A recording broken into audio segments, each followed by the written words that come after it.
Andi menekan pedal gas sedikit lebih dalam, memaksa mobil hatchback tuanya melaju menembus pekatnya malam.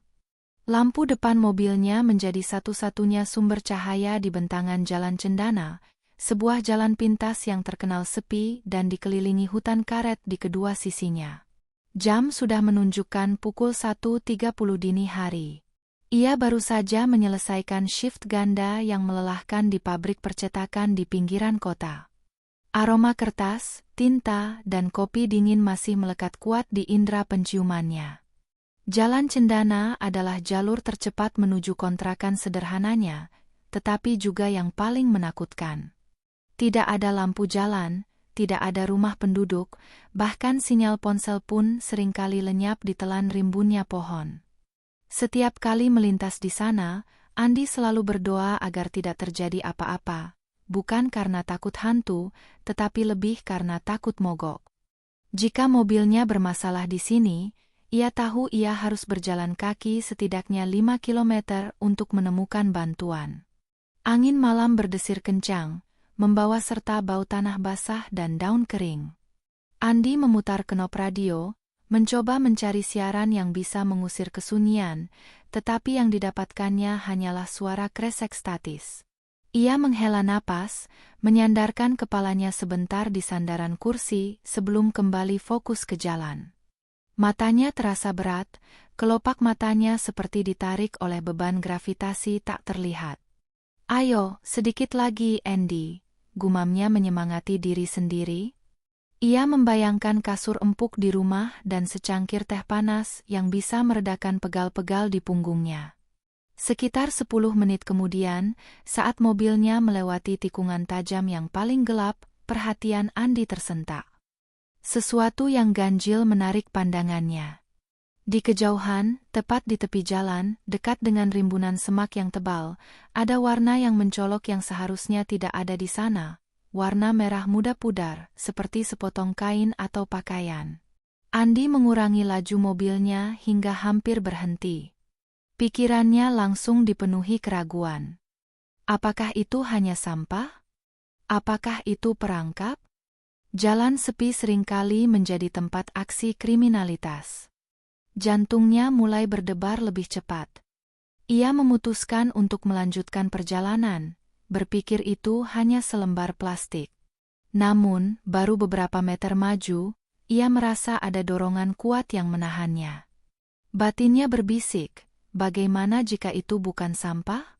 Bagaimana jika seseorang membutuhkan pertolongan? Mengabaikan rasa takut yang mulai merayapi lehernya, Andi memutar setir dan kembali mundur perlahan. Ia menyalakan lampu jauh, menyorotkan cahayanya tepat ke titik merah muda itu. Kali ini, ia melihatnya dengan jelas. Itu adalah siluet seseorang. Seorang wanita, terduduk di tanah dengan posisi yang aneh, menyandar pada akar pohon besar yang menonjol keluar. Pakaiannya yang berwarna cerah terlihat kotor dan lusuh. Andi mematikan mesin, tetapi membiarkan lampu menyala. Ia mengambil tongkat besi kecil di bawah kursi pengemudi sebagai alat jaga diri, lalu membuka pintu mobilnya dengan hati-hati. Suara gesekan sepatunya di aspal terasa begitu keras dalam keheningan total. "Halo? Ada orang di sana?" seru Andi, suaranya sedikit bergetar. Wanita itu tidak menjawab, tetapi ia bergerak. Pergerakan itu lambat dan menyakitkan, diikuti oleh suara rintihan tertahan yang begitu lemah, hampir tertelan oleh suara jangkrik malam. Saat Andi mendekat, pandangannya yang masih remang-remang karena penerangan yang minim akhirnya menangkap detail yang membuatnya langsung membeku. Wanita itu memegangi perutnya yang membesar. Ia sedang hamil besar. Wajahnya pucat pasi, rambutnya kusut, dan butiran keringat dingin membasahi pelipisnya. Yang paling mengkhawatirkan, kakinya dan bagian bawah roknya sudah basah oleh cairan yang tidak bisa Andi salah artikan. Ini adalah tanda-tanda persalinan. "Tolong!" bisik wanita itu, suaranya putus-putus. "Tolong saya, sakit sekali." Ketakutan Andi akan perampokan atau bahaya pribadi langsung lenyap. digantikan oleh adrenalin dan rasa panik yang mendesak. Kelelahan yang ia rasakan sepanjang perjalanan pulang seolah-olah menguap. Ia sadar, ia tidak lagi hanya melewati jalan cendana. Ia baru saja menemukan takdir darurat yang harus ia hadapi sendirian. Andi menjatuhkan tongkat besinya. Ini bukan lagi soal keselamatan dirinya, ini adalah pertarungan melawan waktu untuk dua nyawa. Adrenalin menyuntikkan energi baru ke dalam tubuh Andi, mengusir sisa-sisa kantuk dan kelelahan. Ia segera berjongkok di samping wanita hamil itu. Aroma amis dan anyir mulai tercium, memperkuat dugaannya bahwa proses persalinan telah dimulai. "Nama saya Andi. Anda harus tenang, Bu." "Siapa nama Anda?" tanya Andi, berusaha menjaga nada suaranya agar tetap stabil, meskipun jantungnya berdetak kencang seperti genderang perang. "Santi," jawab wanita itu lirih, mencengkeram erat lengan Andi. Cengkeramannya kuat, menunjukkan betapa hebat rasa sakit yang ia derita. Saya sudah tidak kuat. Bayi saya." Andi mencoba mengamati sekeliling. Jalanan tetap sepi, tanpa satupun kendaraan melintas. Ia meraih ponselnya yang berada di saku celana. Layar ponsel menunjukkan tanda silang tebal, tidak ada sinyal. Jalan cendana memang dikenal sebagai zona mati bagi komunikasi seluler. "Baik, Santi. Dengar saya baik-baik. Kita harus mencari bantuan. Di mana suami Anda? Kenapa Anda sendirian di sini?" desak Andi, mencoba mendapatkan informasi penting. Santi menggeleng lemah, air mata membasahi pipinya yang kotor. "Saya sendirian. Saya harus lari. Tidak ada waktu, Mas. Saya tidak bisa bergerak lagi." Tiba-tiba, Santi menjerit kesakitan, sebuah kontraksi kuat menyerangnya. Ia melengkungkan punggungnya, giginya menggigit bibir bawahnya menahan suara. Andi melihat dengan ngeri bahwa kantung ketuban Santi sepertinya sudah pecah total, dan proses alamiah itu tidak bisa lagi dihentikan. Panik Andi mencapai puncaknya. Ia mencoba berpikir logis. Rumah sakit terdekat berjarak setidaknya 40 menit perjalanan dari sini, dan ia tahu Santi tidak akan bertahan selama itu di dalam mobilnya yang sempit dan berguncang. Ia harus melakukan sesuatu di sini sekarang. Oke. Saya akan coba bantu sebisanya. Anda harus tarik napas panjang, Bu, instruksi Andi, suaranya kini dipenuhi ketegasan. Ia melepaskan jaket jeans tebal yang ia kenakan. Itu mungkin bisa berfungsi sebagai alas atau selimut. Ia kembali ke mobil, mengambil kotak P3K kecil yang selalu ia simpan di dashboard, meskipun ia tahu isinya hanya plester luka dan obat merah. Ia juga mengambil botol air mineral dan selembar kain bersih dari tas cadangannya. Saat Andi kembali ke sisi Santi, keadaan sudah semakin mendesak. Santi mengerang kesakitan di antara napasnya yang terengah-engah. Matanya memohon pertolongan yang putus asa. Mas, saya rasa dia mau keluar," bisik Santi, suaranya hampir tidak terdengar. Andi memberanikan diri. Ia menyalakan senter dari ponselnya dan mengarahkannya ke bawah. Penglihatannya yang remang-remang membenarkan ucapan Santi. Ada persembahan kecil dari kepala yang mulai terlihat. Jantung Andi serasa jatuh ke perutnya. Ia seorang operator mesin cetak, bukan bidan. Tangannya yang biasa memegang palet warna dan kertas tebal kini harus membantu proses kelahiran. Ia harus bertindak cepat sebelum infeksi atau komplikasi lainnya terjadi. "Tolong ya Tuhan," doa Andi dalam hati. Ia menaruh jaket jeans di bawah tubuh Santi sebagai alas yang sedikit lebih hangat. "Santi, Anda harus ikut instruksi saya. Setiap kali Anda merasa dorongan, Anda dorong kuat-kuat. Tapi sekarang, tarik napas dulu." Andi menyeka keringat di dahi Santi dengan kain bersih. Ia mencoba mengingat semua yang pernah ia lihat di film dokumenter, atau serial televisi tentang melahirkan. Tenang adalah kunci. Santi memejamkan mata, wajahnya memerah karena dorongan kontraksi berikutnya. Rintihan kesakitannya kini berubah menjadi jeritan yang menusuk kesunyian hutan. Di antara jeritan itu, Andi mendengar sesuatu yang berbeda. Sebuah suara yang baru ia sadari adalah suara rintihan tertahan yang sebelumnya ia dengar. Itu bukan suara hewan, melainkan tangisan penderitaan Santi yang terus-menerus. Andi meletakkan tangannya di atas perut Santi, mencoba memberikan dukungan dan kekuatan. Ia berbicara dengan nada menenangkan, mengulangi kata-kata penyemangat, meskipun ia sendiri takut setengah mati. Ayo Santi. Sedikit lagi. Saya bisa lihat dia. Dorong. Dorong yang kuat, Bu. Demi anak Anda. Seru Andi. Dalam kegelapan, di tengah jalan sunyi yang diselimuti kabut malam, Andi bersiap menjadi saksi dan penolong sebuah proses kehidupan yang paling fundamental. Ia tahu, setelah malam ini, hidupnya tidak akan pernah sama. Ia tidak hanya menemukan seseorang yang membutuhkan pertolongan, ia menemukan dirinya berada di tengah momen kehidupan dan kematian yang ia harus tangani, sendirian, di bawah cahaya rembulan dan lampu mobil tuanya. Kontraksi demi kontraksi datang tanpa jeda, semakin kuat dan semakin lama. Andi tahu bahwa fase ini adalah pertarungan antara kelelahan Santi dan momentum kelahiran. Ia harus tetap fokus, mengabaikan rasa jijik atau cemas. Ia kini benar-benar sendirian, mengemban tanggung jawab yang sangat besar di tengah hutan karet yang sunyi. Ayo Santi, dorong lagi. Saya lihat kepalanya sudah keluar setengah. Satu dorongan kuat lagi. Perintah Andi, suaranya kini terdengar seperti seorang pelatih yang tegas. Santi mengerahkan sisa-sisa tenaganya. Ia menarik napas panjang, mengeluarkan suara gerungan yang dalam, dan mendorong sekuat tenaga. Wajahnya memerah keunguan, urat-urat di lehernya menegang. Tiba-tiba, ia menjerit panjang, dan diikuti dengan suara plop basah yang samar. Andi menahan napas. Bayi itu telah lahir. Ia segera meletakkan senter ponselnya dan dengan gerakan canggung, menyambut bayi yang masih merah dan licin itu dengan tangannya. Tubuhnya gemetar, bukan karena dingin, melainkan karena syok dan adrenalin.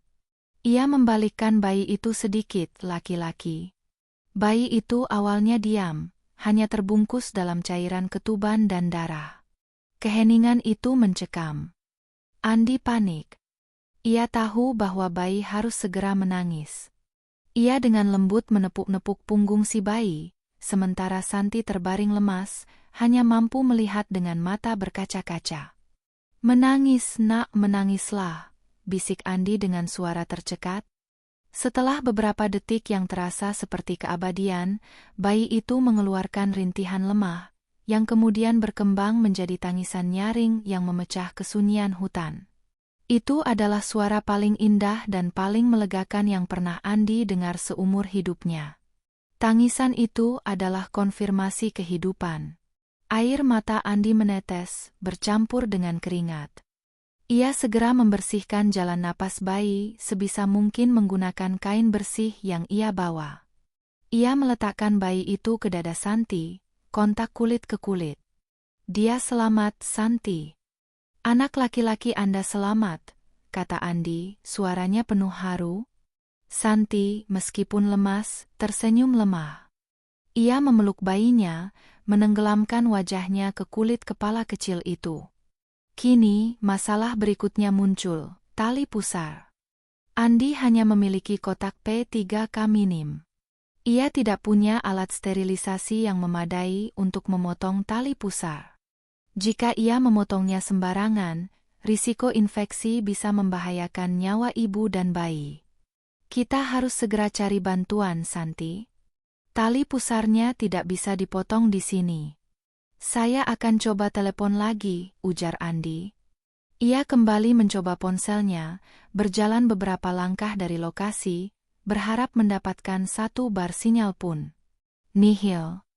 Ia kembali ke mobil, mengambil selimut tipis dan sebotol air minum. Ia membungkus bayi dan Santi dengan hati-hati. Ia harus mengambil risiko. Ia harus membawa mereka keluar dari tempat sunyi ini. Saya akan membawa Anda ke klinik terdekat. Itu sekitar 10 kilometer dari sini. Anda kuat ya? Saya harus menggendong Anda ke mobil, kata Andi. Melihat kondisi Santi yang sangat lemah dan baru melahirkan, Andi tahu ia harus bertindak cepat namun hati-hati. Ia mengangkat Santi dengan hati-hati, memapahnya sambil memastikan Santi memeluk bayinya dengan aman. Setiap langkah terasa berat, tetapi dorongan untuk menyelamatkan mereka jauh lebih besar daripada rasa sakit fisik di lengan Andi. Butuh waktu 5 menit yang melelahkan bagi Andi untuk memindahkan Santi ke kursi penumpang belakang mobilnya, merebahkannya seaman mungkin. Ia menumpuk pakaian cadangan dan jaketnya sebagai penyangga. Saat ia menutup pintu mobil dan kembali ke kursi kemudi, matanya menangkap sesuatu di dekat lokasi Santi tadi tergeletak. Sebuah tas kecil, sebuah tas tangan yang terlihat mewah, meskipun sedikit kotor. Andi ragu sejenak, namun ia memutuskan mengambilnya. Mungkin berisi identitas Santi. Andi menyalakan mesin. Cahaya lampu mobil kembali menyinari jalan cendana. Jalan yang tadinya sunyi kini terasa penuh makna. Ia mengemudi perlahan dan hati-hati, menghindari lubang dan gundukan, sambil terus berbicara dengan Santi, memastikan wanita itu tetap sadar. Bertahanlah sebentar lagi, Santi. Kita hampir sampai, bisiknya, lebih kepada dirinya sendiri daripada Santi. Di kursi belakang, Santi menekan pipinya ke kulit kepala bayinya, mata tertutup, tetapi ia menggumamkan terima kasih yang tulus dan putus asa kepada pria asing yang telah menyelamatkan hidupnya dan anaknya di tengah jalan yang paling sepi. Perjalanan 10 kilometer itu terasa seperti 100 kilometer bagi Andi. Ia mengemudi dengan kecepatan konstan, tidak terlalu lambat agar cepat sampai, tetapi tidak terlalu cepat agar guncangan tidak melukai ibu dan bayi. Suara tangisan lembut si bayi dan rintihan pelan Santi menjadi latar belakang sepanjang perjalanan. Sesekali, Andi melirik ke kaca spion tengah. Ia melihat Santi memeluk bayinya erat-erat. Ada aura kelegaan, namun juga ketakutan yang mendalam di mata wanita itu. Pikirannya masih dipenuhi pertanyaan. Mengapa wanita hamil besar, yang jelas bukan dari kalangan bawah dilihat dari tas tangan dan pakaiannya, bisa terdampar sendirian di jalan yang dikenal angker itu? Akhirnya, setelah melewati hutan karet, lampu-lampu rumah penduduk mulai terlihat samar-samar di kejauhan. Tak lama kemudian, Andi melihat sebuah papan kecil bertuliskan, Klinik Bersalin Bunda Lestari. Tempat itu kecil, sederhana, tetapi terlihat bersih dan masih buka. Andi memarkir mobilnya di depan klinik dan segera membunyikan klakson beberapa kali. Seorang perawat wanita setengah baya dengan raut wajah mengantuk segera keluar.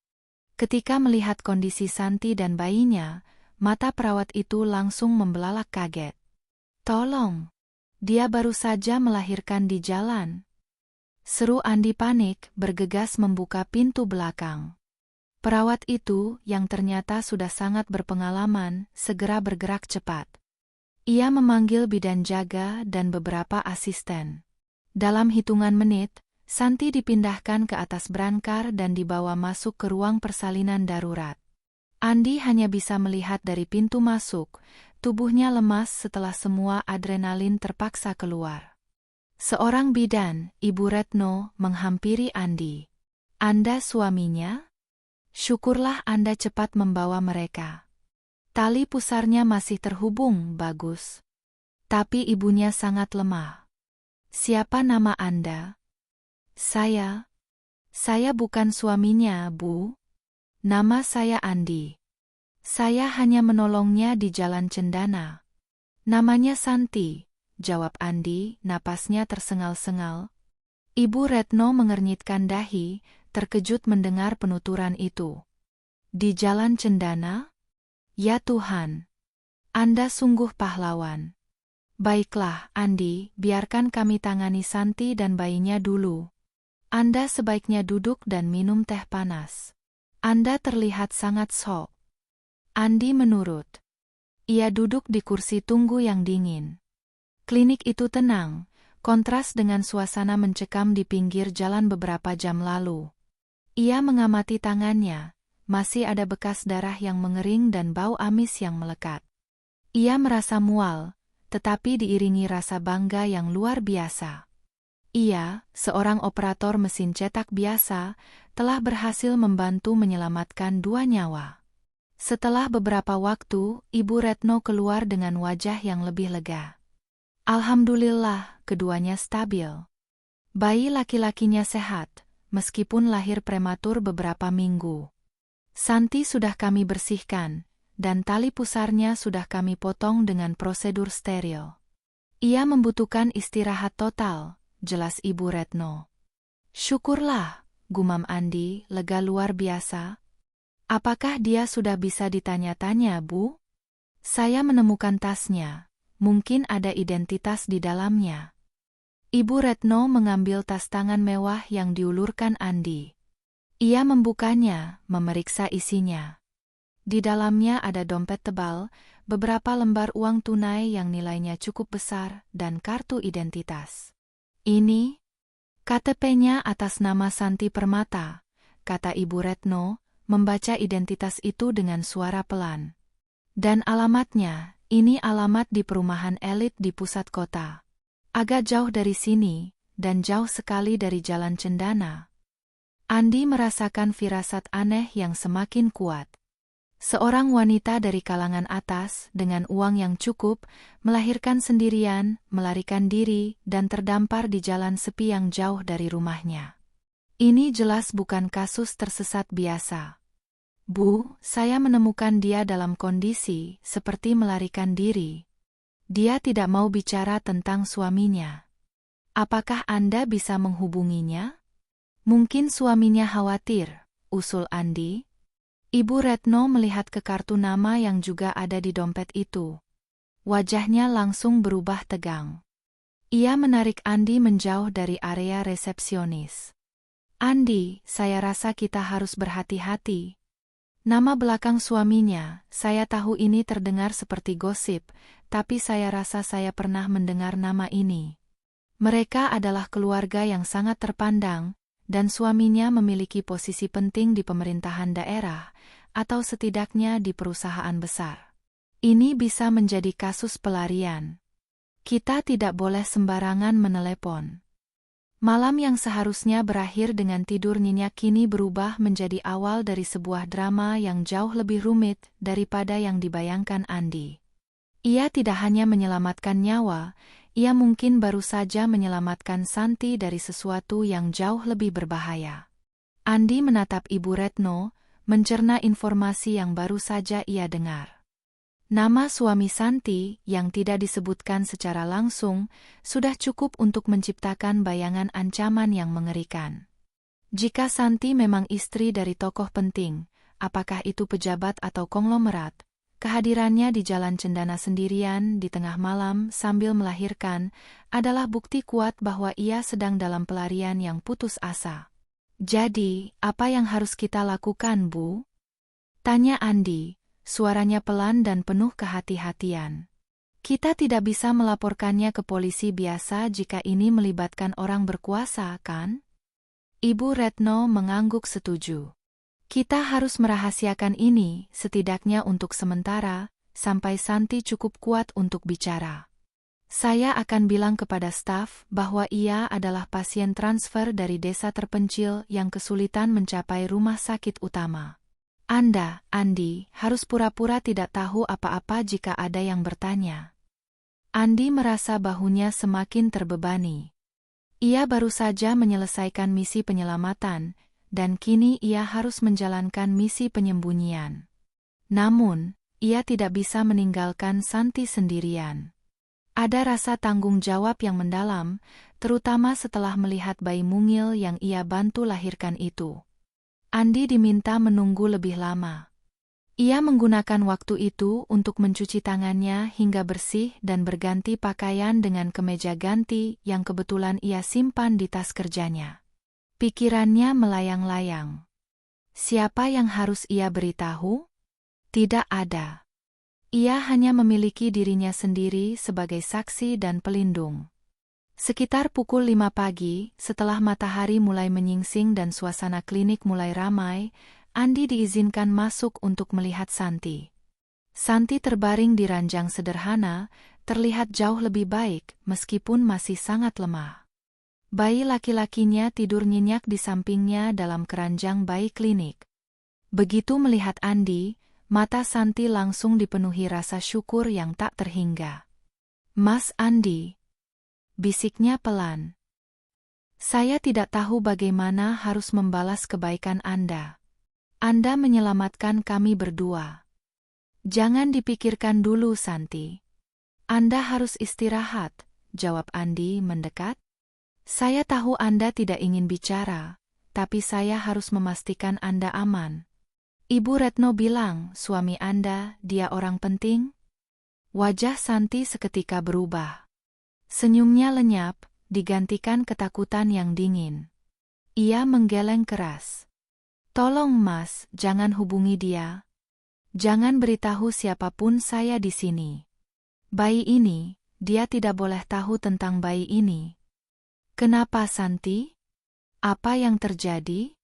Anda lari dari rumah?" desak Andi. Santi meraih tangan Andi, cengkeramannya lemah tetapi memohon. "Saya harus lari.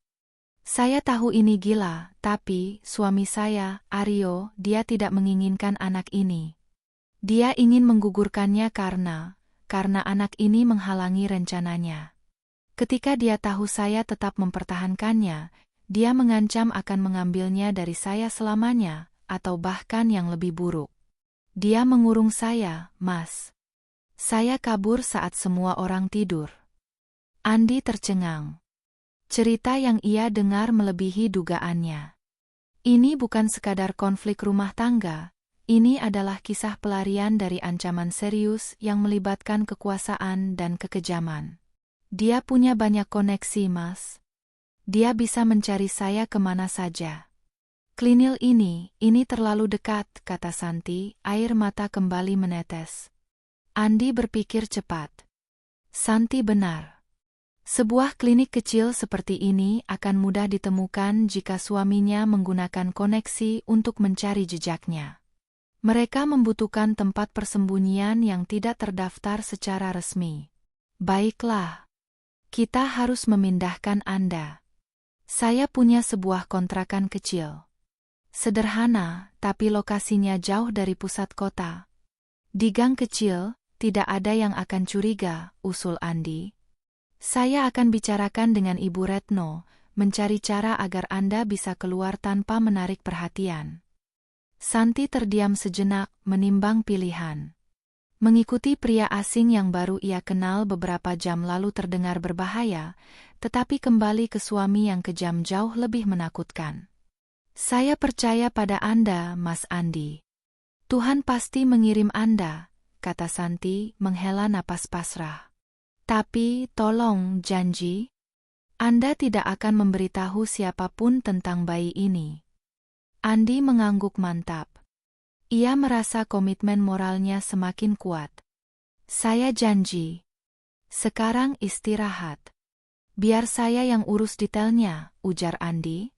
Ia meninggalkan Santi dan segera bernegosiasi dengan Ibu Retno, menjelaskan situasi gawat tersebut dan menawarkan sejumlah uang tunai yang ditemukan di tas Santi untuk biaya perawatan dan agar Ibu Retno mau merahasiakan keberadaan Santi di sana.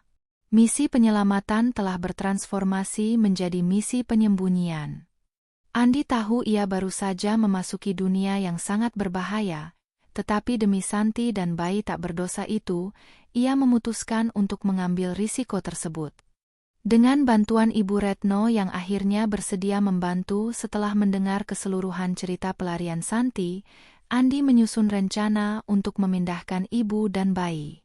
Mereka menunggu hingga menjelang siang, saat kesibukan klinik sedikit menurun.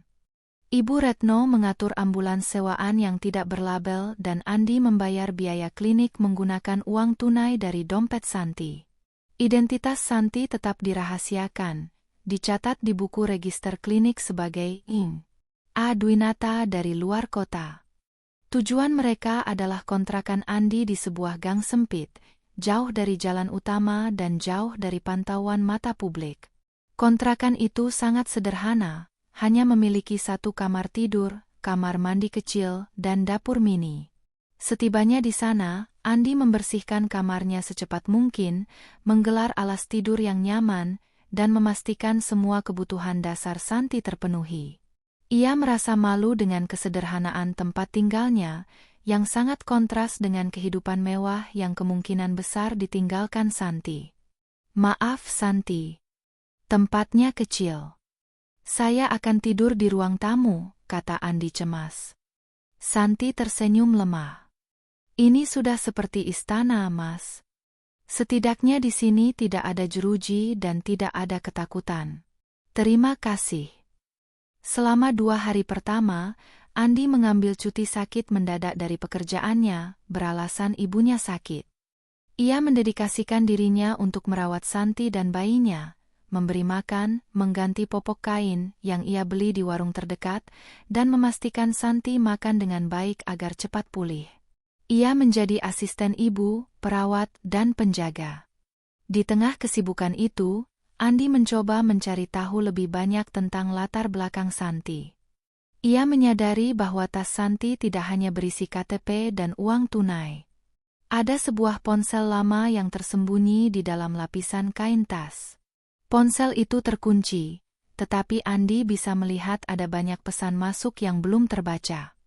Pada malam kedua, saat bayi sudah tertidur pulas dan Santi terlihat lebih kuat, Andi duduk di sampingnya sambil memegang ponsel itu. "Santi, saya menemukan ponsel ini. Sepertinya suamimu, Aryo, sudah mengirim banyak pesan," ujar Andi. Santi menarik napas dalam-dalam, menatap ponsel itu dengan tatapan campuran benci dan takut. "Jangan dibuka. Saya tahu isinya. Dia pasti mengancam. Tapi, ada satu hal yang harus kamu tahu, Mas Andi." Ia mengulurkan tangannya, mengambil kalung sederhana dari lehernya, sebuah liontin perak berbentuk kunci. "Di dalam tas make up saya, ada buku catatan kecil warna merah. Ambil itu." Andi menemukan buku catatan kecil itu. Kertas-kertas di dalamnya penuh dengan tulisan tangan Santi. Itu adalah semacam jurnal harian, tetapi isinya mengerikan.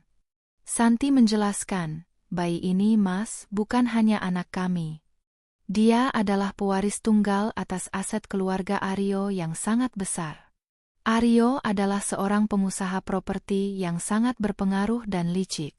Dia menikah dengan saya, anak yatim piatu biasa, untuk mendapatkan akses ke paman saya yang kaya raya. Setelah pamannya meninggal dan kekayaan itu jatuh ke tangan Aryo, Aryo berubah menjadi monster. Ketika saya hamil, Aryo panik. Dia ingin mengendalikan segalanya.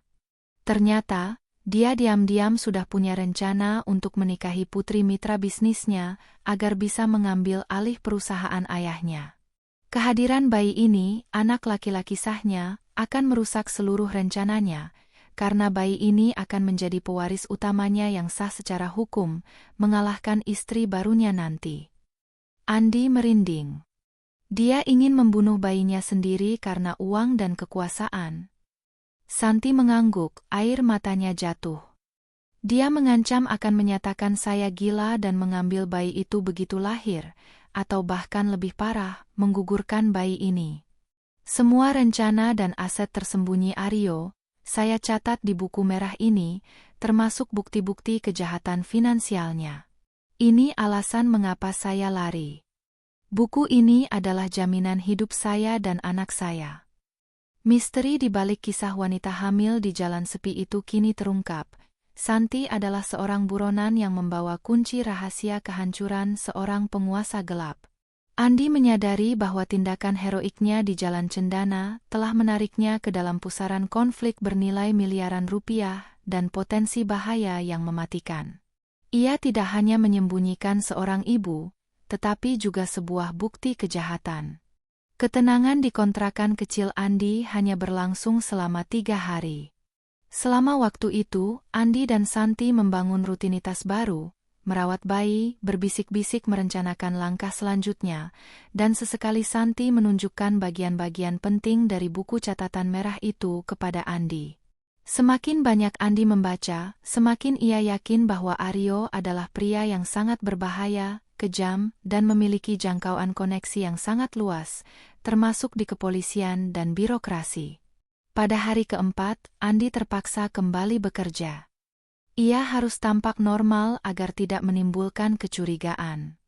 Sebelum berangkat, ia memastikan Santi memiliki makanan yang cukup, ponselnya terisi daya, dan pintu terkunci ganda. Siang itu, saat Andi sedang sibuk di lantai produksi pabrik, sebuah bayangan panjang dan asing jatuh di depannya. Seorang pria berbadan tegap, mengenakan setelan jas mahal yang tidak sesuai dengan lingkungan pabrik yang panas dan berdebu, berdiri di sana. Di belakangnya, berdiri seorang pria berwajah keras yang terlihat seperti bodyguard. "Permisi, apakah Anda Andi?" tanya pria berjas itu, suaranya tenang, tetapi tatapannya dingin dan tajam, seperti mata elang. Andi merasakan firasat buruk yang menusuk perutnya. Ia tahu ia tidak bisa melarikan diri. "Ya, saya Andi. Ada perlu apa-apa?" "Saya sedang bekerja." Pria berjas itu tersenyum tipis, senyum yang tidak mencapai matanya. "Saya Bara, asisten pribadi Bapak Aryo Permadi. Kami mencari informasi mengenai seorang wanita bernama Santi Permata, istri dari atasan saya. Kami yakin dia menghilang di sekitar area timur kota, dekat jalan pintas hutan." Andi berusaha keras agar wajahnya tidak menunjukkan reaksi apapun. Ia kembali sibuk mengatur tumpukan kertas, berpura-pura tidak terlalu tertarik. "Santi Permata? Saya tidak kenal. Saya tidak pernah melihat wanita seperti yang Bapak sebutkan di sini," jawab Andi, nadanya datar. Bara tidak terganggu. Ia mengeluarkan selembar uang tunai yang tebal dan meletakkannya di atas meja kerja Andi. "Tolong jangan cepat-cepat menyangkal, Andi. Kami punya informasi dari tracker GPS mobil Aryo. Beberapa hari lalu, mobilnya mogok di Jalan Cendana. Ia ditinggalkan di sana oleh sopirnya yang kabur setelah mencuri mobil. Sopirnya mengaku sempat melihat seorang pria menolong seorang wanita di sekitar situ." Bara mendekat, suaranya kini berbisik namun mengancam. "Jalan Cendana itu sepi. Tapi ada CCTV ilegal yang dipasang para pemburu liar. Kami tahu mobil Anda lewat dan berhenti di sana, Andi. Mobil hatchback biru tua tahun lama. Kami tahu Anda ada di sana saat istri Aryo menghilang." Jantung Andi berdetak tak karuan. Ia tidak menyangka Aryo memiliki kemampuan melacak sedetail itu, bahkan mendapatkan rekaman dari CCTV ilegal. Ia harus berbohong tanpa celah. "Saya berhenti di Jalan Cendana karena ban mobil saya kempes, Pak. Saya menambalnya sebentar. Saya tidak melihat siapa-siapa, apalagi wanita hamil," kata Andi, memaksakan senyum lelah. Ia mendorong uang tunai itu kembali ke Bara. "Saya tidak tertarik dengan uang ini. Saya hanya seorang pekerja pabrik yang ingin cepat pulang. Silakan cari di tempat lain." Bara mengambil kembali uang itu, tetapi tatapannya semakin tajam. Ia mengamati detail kotoran tanah di sepatu safety Andi. "Baiklah, Andi. Kami mengapresiasi kejujuran Anda. Tapi, dengarkan baik-baik. Kami hanya ingin Santi kembali dengan selamat. Dia menderita gangguan mental setelah kecelakaan dan sering berhalusinasi. Jika Anda melihatnya, dia dalam bahaya serius, dan kami akan memberikan hadiah yang jauh lebih besar daripada uang ini jika Anda memberitahu kami lokasinya." Bara kemudian menjatuhkan sebuah kartu nama di meja Andi. "Pikirkan baik-baik. Suami yang khawatir, Andi. Hanya ingin istrinya pulang. Andi mengangguk kaku, tetapi begitu Bara dan bodyguardnya pergi, tubuhnya ambruk ke kursi. Ia tahu itu adalah kebohongan yang sangat rapi.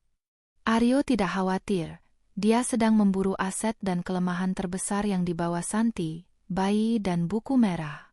Kunjungan tak terduga itu adalah peringatan keras. Aryo sudah tahu Andi adalah orang terakhir yang melihat Santi.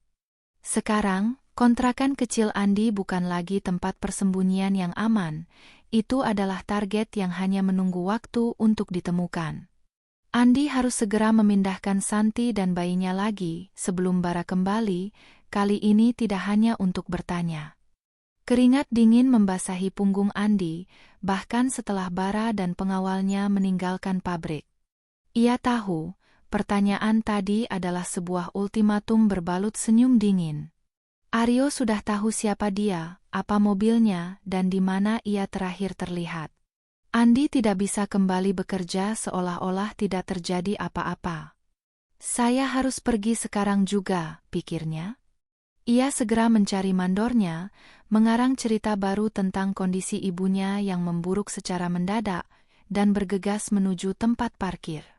Ia mengemudi kembali ke kontrakan, jantungnya berdebar kencang. Jalanan yang ramai terasa menghimpit, dan setiap mobil hitam yang melintas di sampingnya terasa seperti ancaman. Sesampainya di kontrakan, ia menemukan Santi sedang menidurkan bayinya. Suasana di dalam ruangan terasa damai, kontras dengan badai ketakutan yang dialami Andi.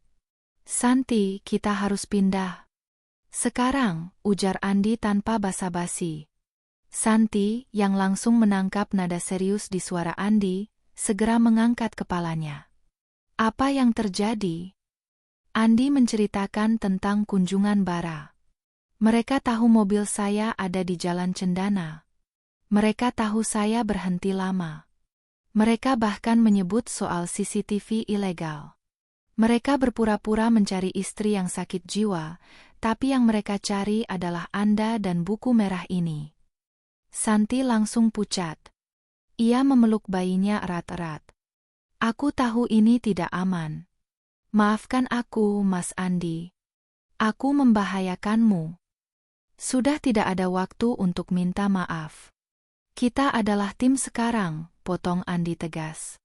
Klinik Bunda Lestari aman karena Ibu Retno loyal, tetapi kontrakan ini sudah menjadi target. Mereka akan kembali, mungkin dengan surat perintah palsu. Kita butuh tempat yang benar-benar tidak terduga. Andi segera mengeluarkan ponselnya. Ia memutar nomor seorang teman lama, Jaka, yang tinggal di pinggiran kota yang sangat padat dan jauh dari lingkungan kelas atas. Jaka adalah seorang mekanik yang dulu pernah ditolong Andi saat ia terlilit utang.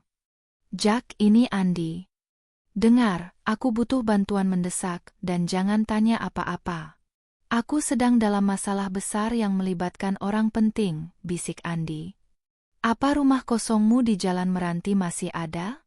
Aku hanya butuh beberapa hari. Sangat mendesak. Jaka, tanpa banyak bicara, mengingat hutang budinya. Rumah di Meranti? Ada, kunci titip di warung Butin. Itu daerah padat, nggak ada yang bakal curiga. Tapi hati-hati, Andy. Tempat itu kumuh. Terima kasih, Jaka. Aku akan segera ke sana, kata Andi, menghela napas lega. Andi kemudian beralih ke strategi. Mereka tidak boleh meninggalkan jejak digital apapun. Ia mengambil ponsel mewah milik Santi yang sebelumnya ia temukan. Ponsel ini terlalu berisiko. Pasti ada chip tracker yang lebih canggih dari GPS, jelas Andi. Ia menemukan cara untuk melepaskan baterai ponsel itu, mematikannya secara permanen. Kita akan membuang ini jauh dari rute kita.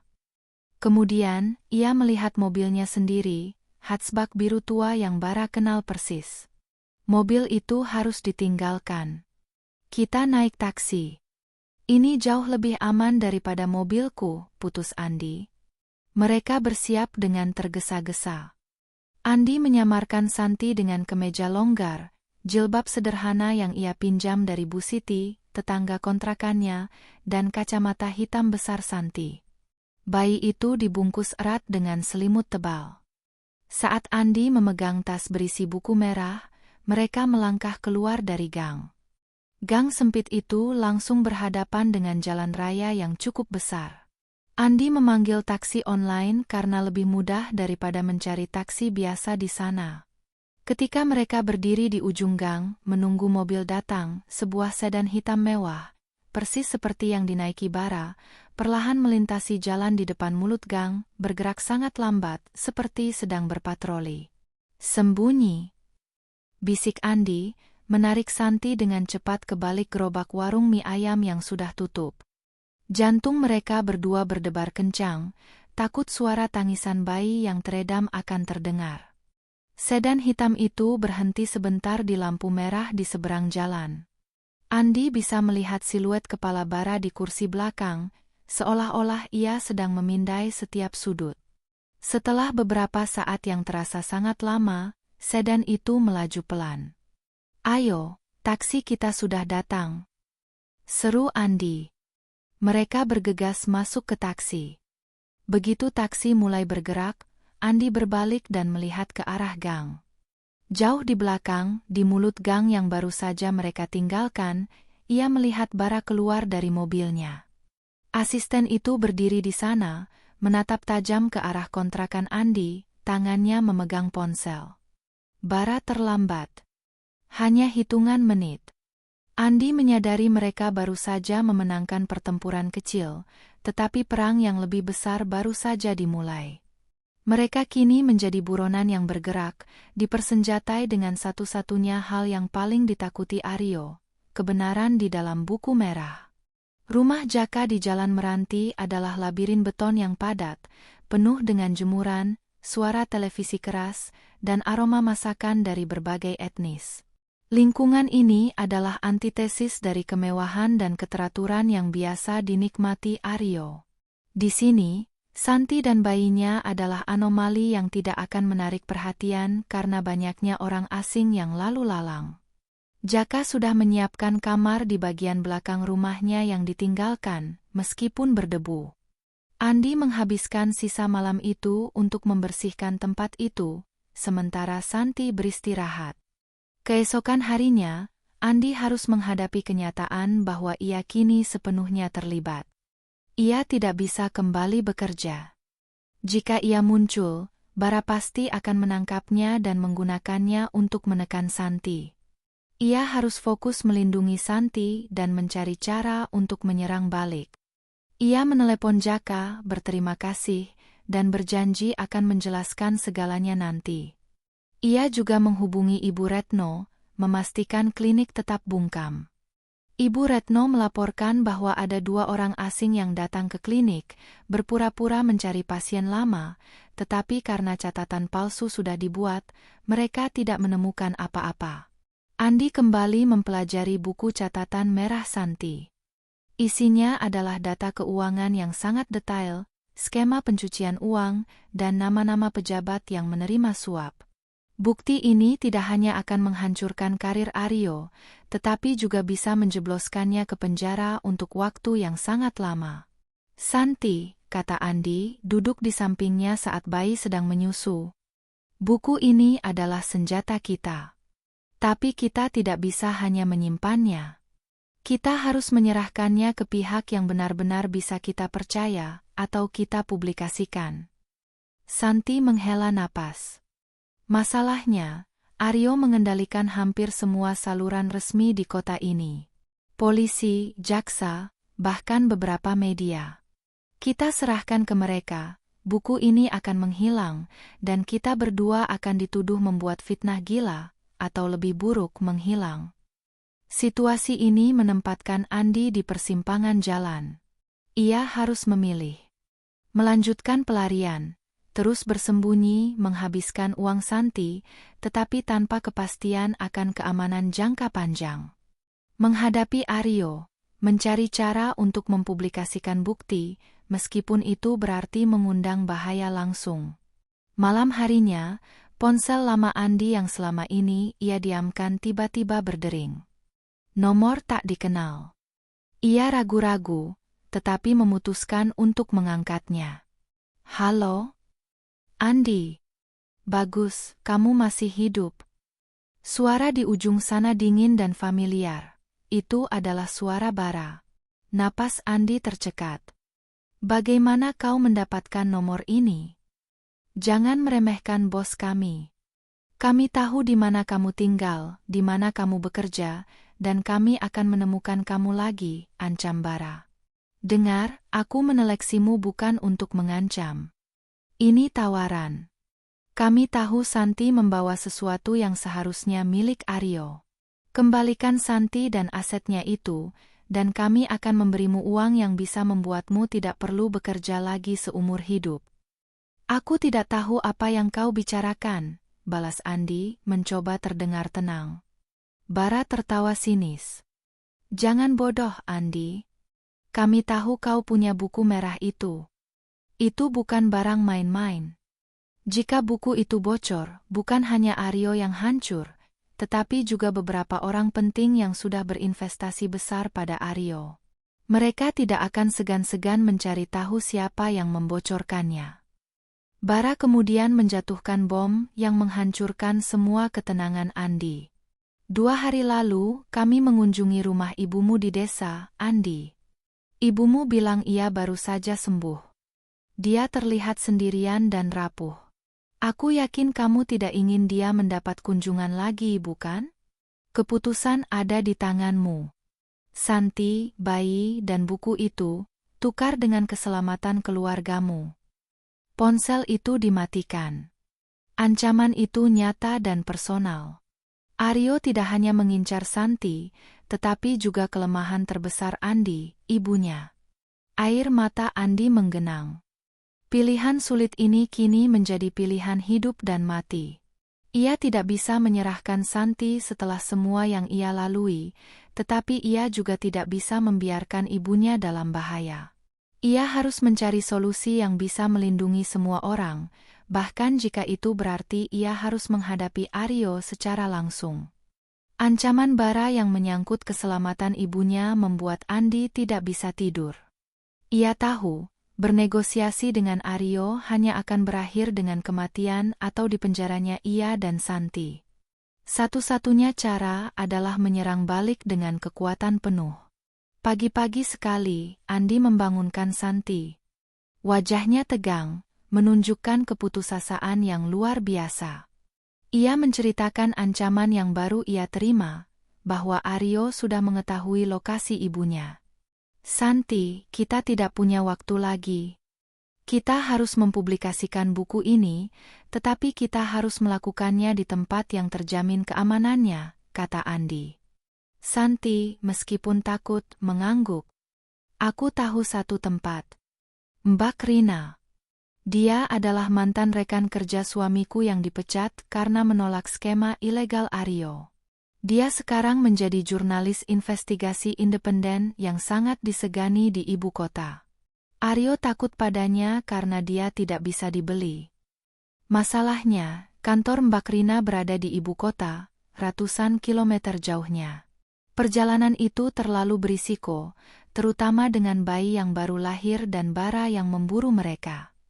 Andi memikirkan satu solusi gila, menggunakan media sosial dan koneksi lama. Ia teringat memiliki kenalan programmer yang bisa diandalkan. Kita tidak perlu ke sana.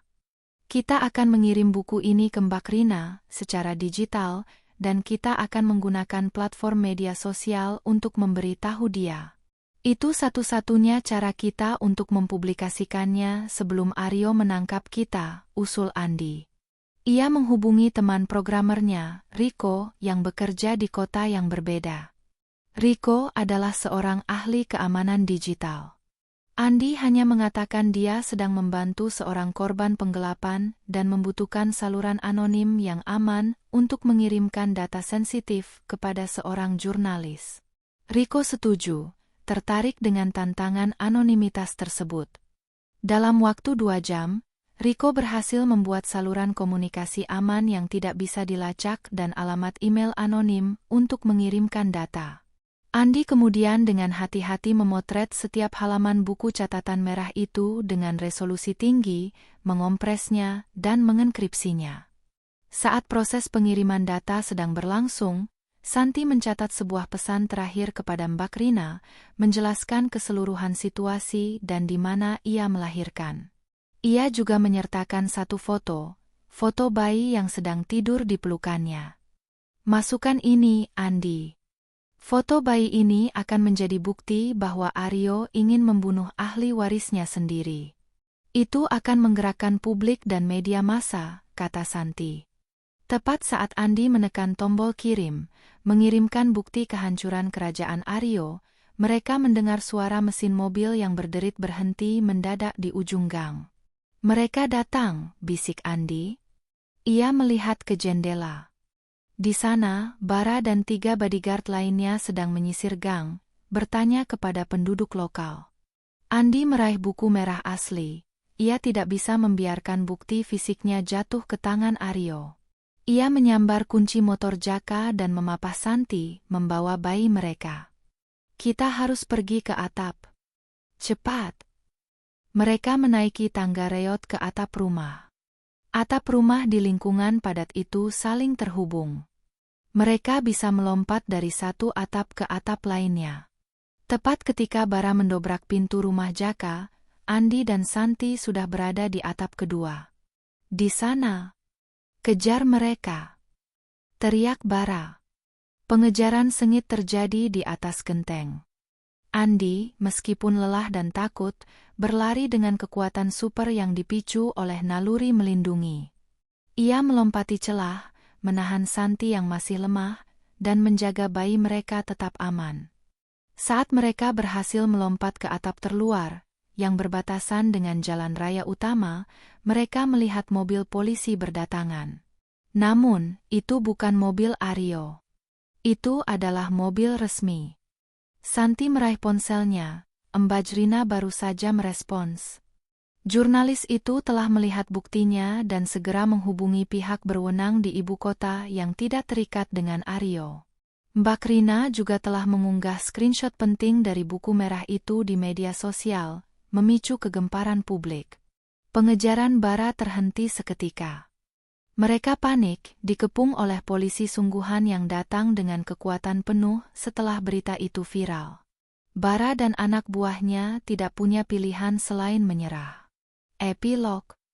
Beberapa minggu kemudian, Aryo Permadi ditangkap atas tuduhan pencucian uang, penipuan, dan percobaan pembunuhan.